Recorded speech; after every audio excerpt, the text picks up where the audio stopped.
আসসালামু আলাইকুম। আমি এখন আছি কেরামতগঞ্জ।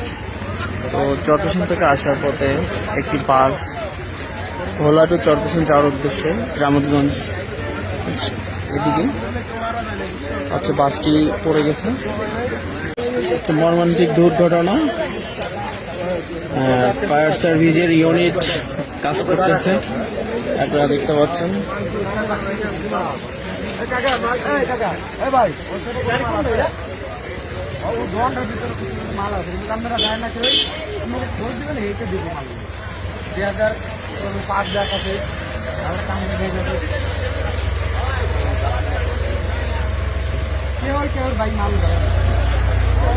আমার একটু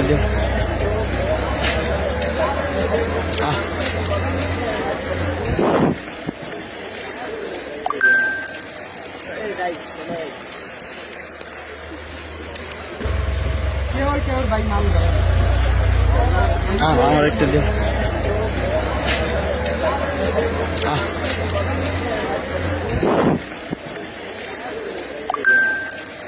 Hey guys,